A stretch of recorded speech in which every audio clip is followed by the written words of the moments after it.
آج میں آپ کے سامنے آقائے کریم صلی اللہ تعالی علیہ وسلم ماہ رمضان شریف کا استقبال کس طریقے سے کرتے اور رسول اعظم صلی اللہ علیہ وسلم صحابہ سے کیا فرماتے اور کون سی دعا پڑھتے، میں اس حوالے سے کچھ باتیں آپ کی خدمت میں پیش کرنے کی سعادت حاصل کرتا ہوں۔ اللہ رب العزت جل جلالہ مجھے حق کہنے اور آپ تمامی حضرات کو حق سننے کی توفیق عطا فرمائے۔ میرے پیارے آقا صلی اللہ تعالی علیہ وسلم کے پیارے دیوانوں، جب ماہ رمضان شریف کا چاند نظر آ جاتا تو رسول اعظم صلی اللہ تعالی علیہ وسلم لوگوں سے خطاب فرماتے اور ارشاد فرماتے، لوگوں تمہارے پاس ماہ رمضان تمام مہینوں کا سردار آ گیا، ہم اسے خوش آمدید کہتے ہیں۔ تو جیسے چاند نظر آ جائے آپ بھی لوگوں سے یہ بات سرکار کی سنت کے اعتبار سے کہیں کہ تمام مہینوں کا سردار آ گیا، ہم اس ماہ مبارک کو خوش آمدید کہتے ہیں۔ میرے پیارے آقا صلی اللہ تعالی علیہ وسلم کے پیارے دیوانوں، رسول اعظم صلی اللہ تعالی علیہ وسلم صحابہ کرام علیہم الرضوان کو یہ کہتے ہوئے مبارکباد بھی دیتے کہ تم پر رمضان کا مہینہ آیا ہے جو نہایت ہی بابرکت ہے، اس کے روزے اللہ نے تم پر فرض فرمائے، اس میں جنت کے دروازے کھول دیے جاتے ہیں اور دوزخ کے دروازے بند کیے جاتے ہیں، شیطان کو باندھ دیا جاتا ہے۔ اس ماہ مبارک کی ایک رات جو 1000 مہینے سے افضل ہے، جو اس سے محروم رہ گیا وہ محروم ہی رہے گا۔ آقا کریم صلی اللہ علیہ وسلم اس طرح سے صحابہ کرام علیہ الرضوان کو مبارکباد دیتے۔ یہاں سے یہ بات سمجھ میں آئی کہ ماہ رمضان شریف کی مبارکباد پیش کرنا لوگوں کو یہ مصطفیٰ جان رحمت صلی اللہ علیہ وسلم کی سنت مبارکہ ہے۔ میرے پیارے آقا صلی اللہ تعالی علیہ وسلم کے پیارے دیوانوں، اسی طریقے سے جب ماہ رمضان شریف آتا تو حضور صلی اللہ علیہ وسلم صحابہ سے فرماتے، سبحان اللہ، جانتے ہو تم کس کا استقبال کر رہے ہو اور تمہارا کون استقبال کر رہا ہے؟ تم رمضان کا استقبال کر رہے ہو جس کی پہلی رات تمام اہل قبلہ کی اللہ مغفرت فرما دیتا ہے۔ سبحان اللہ۔ میرے پیارے آقا صلی اللہ علیہ وسلم کے پیارے دیوانوں، اس سے یہ بات سمجھ میں آئی کہ ماہ رمضان کی پہلی شب یہ ہمارے لیے مغفرت کا پروانہ لے کر کے آتی ہے، اور اللہ تعالیٰ اس ماہ مبارک کی پہلی شب اہل قبلہ کی مغفرت فرما دیتا ہے۔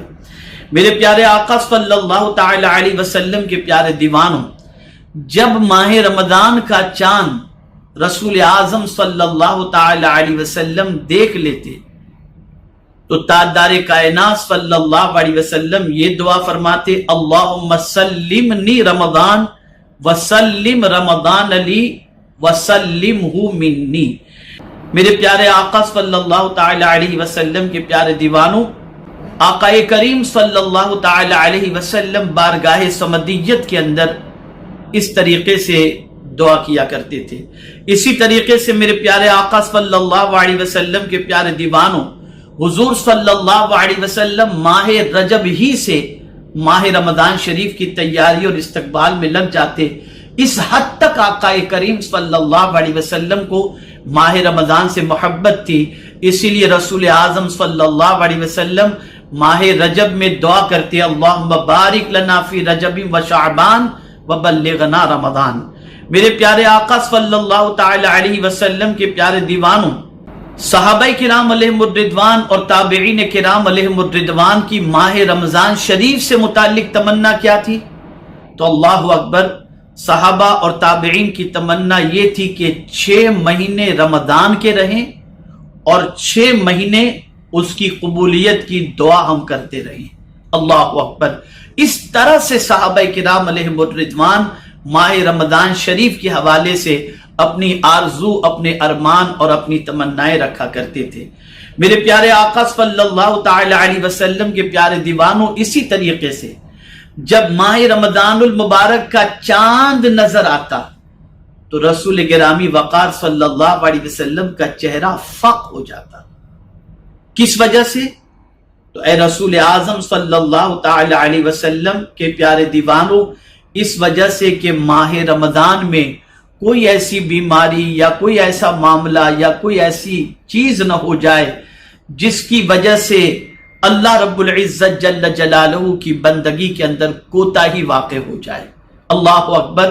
سرکار صلی اللہ علیہ وسلم کو ماہ رمضان میں عبادت کی اتنی فکر تھی کہ اس ماہ مبارک کا کوئی لمحہ بھی عبادت سے غفلت یا کسی عارضے کے لاحق ہونے کی وجہ سے عبادت سے محرومی میں نہ گزر جائے۔ اللہ تعالی ہمیں بھی آقا کریم صلی اللہ علیہ وسلم کے صدقہ و طفیل ماہ رمضان المبارک کے اندر صحت، توانائی، ایمان، عافیت عطا فرمائے تاکہ ہم بھی ماہ رمضان شریف کو اچھی طریقے سے ذوق بندگی اور شوق عبادت کے اندر گزار سکیں۔ میرے پیارے آقا صلی اللہ تعالی علیہ وسلم کے پیارے دیوانوں، ایک خاص بات مجھے آپ کو عرض کرنی ہے۔ آقا کریم صلی اللہ علیہ وسلم نے کتنے سال روزے رکھے؟ تو رسول اعظم صلی اللہ علیہ وسلم کو ماہ رمضان 9 نصیب ہوئے، اور رسول اعظم صلی اللہ تعالی علیہ وسلم نے یعنی سن 2 ہجری میں جب روزے فرض ہوئے ماہ رمضان کے، اس کے بعد حضور نے 9 سال پائے، اور رسول اعظم صلی اللہ علیہ وسلم نے ماہ رمضان کے 9 سال روزے رکھے۔ ایک بہت اہم بات اور بہت ضروری بات آپ کے گوش گزار کرتا ہوں۔ آپ جانتے ہیں جس ہجری میں یعنی سن 2 ہجری کے اندر جب ماہ رمضان کے روزے فرض ہوئے تو یہ فرضیت کے حکم کی آیت جو نازل ہوئی وہ دن کون سا تھا؟ وہ پیر کا دن تھا، سوموار کا دن۔ ماشاءاللہ، آقا کریم صلی اللہ علیہ وسلم کی ولادت جس دن ہوئی اسی دن پروردگار جل جلالہ نے یعنی پیر کے روز میرے آقا صلی اللہ تعالی علیہ وسلم کی امت پر اللہ رب العزت جل جلالہ نے روزے فرض فرمائے۔ اور ہجرت کے بعد، اس لیے کہ سرکار ہجرت فرما کر مدینے تشریف لے گئے اور مدینہ منورہ میں روزے کی فرضیت کا حکم نازل ہوا، تو مدینہ منورہ سرکار کے پہنچنے کے بعد 2 بڑی نعمتیں اللہ رب العزت جل جلالہ نے حضور صلی اللہ علیہ وسلم کو ہجرت کے بعد عطا فرمائیں۔ پہلی نعمت پروردگار نے بیت اللہ کو قبلہ بنایا، اور دوسری نعمت اللہ عز و جل نے ماہ رمضان کے روزے فرض فرمائے۔ میرے پیارے آقا صلی اللہ تعالی علیہ وسلم کے پیارے دیوانوں، تو ہمیں بھی چاہیے کہ ہم لوگوں کو رسول اعظم صلی اللہ علیہ وسلم کی سنت سمجھ کر ماہ رمضان شریف کی مبارکباد پیش کریں، اور یہ کہتے ہوئے کہ مہینوں کا سردار آ گیا، سارے مہینوں کا سردار۔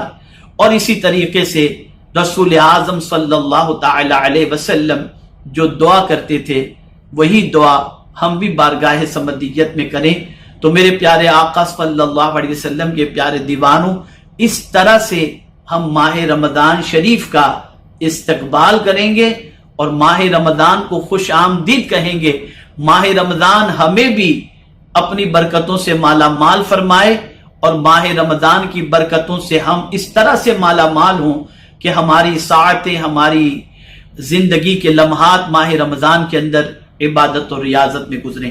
سرکار صلی اللہ علیہ وسلم کا ماہ رمضان میں ایک معمول یہ بھی تھا کہ آقا کریم صلی اللہ علیہ وسلم رات کو کثرت سے تلاوت کیا کرتے تھے۔ میرے پیارے آقا صلی اللہ علیہ وسلم کے پیارے دیوانوں، تو ہم بھی ماہ رمضان کی راتوں کو غفلت میں یا آرام میں گزارنے کی بجائے ہم بھی راتوں میں تلاوت کا اہتمام کریں۔ اللہ رب العزت جل جلالہ آقا کریم رؤوف الرحیم علیہ التحیۃ والتسلیم کے صدقہ و طفیل ہم سب کو ماہ رمضان کے استقبال کی صحیح معنوں میں توفیق عطا فرمائے۔ آقا کریم صلی اللہ علیہ وسلم کا ایک اور معمول تھا۔ رسول اعظم صلی اللہ علیہ وسلم ماہ رمضان سے پیشتری اس کی آمد کے پہلے ہی قیدیوں کو آزاد کر دیا کرتے تھے۔